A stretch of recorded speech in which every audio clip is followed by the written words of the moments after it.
Hello అందరికీ. అందరెలా ఉన్నారండి? Hope everyone is doing good. Welcome back to my channel daily discoveries world. ఇవాల్టి మన recipe వచ్చేసరికి ఒక ఫిష్ కర్రీ అండి. దాని పేరు వచ్చేసరికి చందమామ బేట్సెలు నా ఆంధ్ర సైడ్ పిలుస్తారు.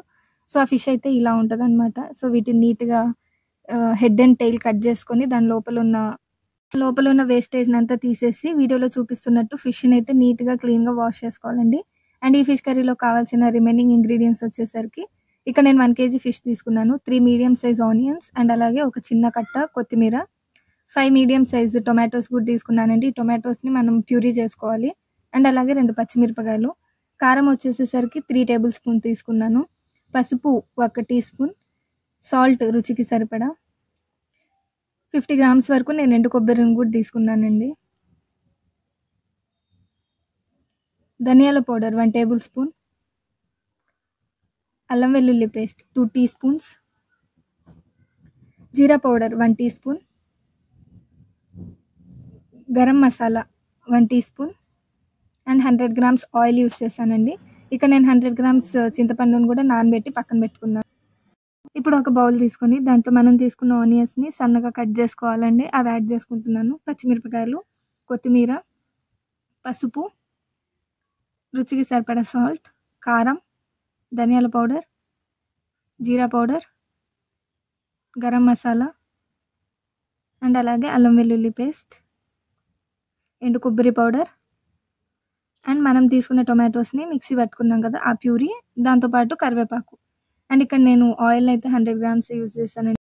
సో, అన్ని ఇంగ్రీడియెంట్స్ యాడ్ చేసిన తర్వాత వీడియోలో చూపిస్తున్నట్టు ఇలా అన్నిటిని మిక్స్ చేసుకోవాలండి. ఇది ఓల్డ్ ట్రెడిషనల్ స్టైల్ వంట అనమాట. మా అమ్మమ్మ ఎక్కువ ప్రిపేర్ చేసేవారు. సో, మా అమ్మమ్మ దగ్గర నుంచి మా మమ్మీ ప్రిపేర్ చేస్తున్నారు. అండ్ అలా కలుపుకున్న తర్వాత ఇప్పుడు దీంట్లో ఫిష్ కూడా యాడ్ చేసుకొని మనం ప్రిపేర్ చేసిన మసాలా అంతా ఫిష్‌కి పట్టించేలాగా దీన్నైతే బాగా మిక్స్ చేసుకోవాలండి. ఇప్పుడు దీంట్లోకి మనం నానబెట్టి పెట్టుకున్న చింతపండు నీళ్ళనైతే యాడ్ చేసుకోవాలండి. చింతపండు వాటర్ యాడ్ చేసిన తర్వాత దీంట్లో ఇంకొంచెం వాటర్ పడతాయి అనిపిస్తే చేప మునిగేదాకా వాటర్ అయితే యాడ్ చేసుకోవాలండి. ఇప్పుడైతే ఈ బౌల్‌ని నేను బర్నర్ మీద పెట్టాను. సో, ఫ్లేమ్‌ని ఎలా అడ్జస్ట్ చేసుకోవాలంటే మనం దీంట్లోంచి ఆయిల్ మొత్తం బయటికొచ్చి వాటర్ డ్రై అయ్యేదాకా దీన్నైతే ఉడికించుకోవాలండి. మాక్సిమం అది లాస్ట్ స్టేజ్‌కొచ్చి ప్రిపేర్ అవ్వడానికి 20 మినిట్స్ అయితే పడుతుంది. 15 మినిట్స్ అయితే హై ఫ్లేమ్ మీద పెట్టుకోవాలి. అండ్ లాస్ట్ 5 మినిట్స్ లో ఫ్లేమ్‌లో పెట్టే ముందు దాన్నైతే గిన్నె కింద మనం ఒకటి ఐరన్ తవ అయితే పెట్టుకుందామండి. ఎందుకంటే మనకి ఎక్కువ ఓవర్ కుక్ అవ్వకుండా ఉంటదనమాట. సో, దానికోసం తవ అయితే యూజ్ చేశాను. ఇంకా లాస్ట్‌లో మనం ఆఫ్ చేస్తామన్నప్పుడు దాంట్లో హాఫ్ టీ స్పూన్ జీరా మేథి పౌడర్ యాడ్ చేసుకోవడమే. సో, చూసారు కదండీ! ఈ స్టేజ్‌కొచ్చేదాకా మనమైతే దీన్ని కుక్ చేసుకోవాలనమాట. అంతేనండి, చాలా సింపుల్‌గా ప్రిపేర్ చందమామ బేట్సర్ కర్రీ అనేది రెడీ అయిపోయిందండి. దీంట్లో అయితే స్పూన్ అస్సలు యూజ్ చేయొద్దు. సో, లాస్ట్ కర్రీ కుక్ అయిన తర్వాత మనం ఇలా తీసుకున్నప్పుడైతే మనకు ఫిష్ అనేది బ్రేక్ అవ్వకుండా కర్రీ అనేది ఉడకాలండి. సో, అది మెయిన్ అనమాట.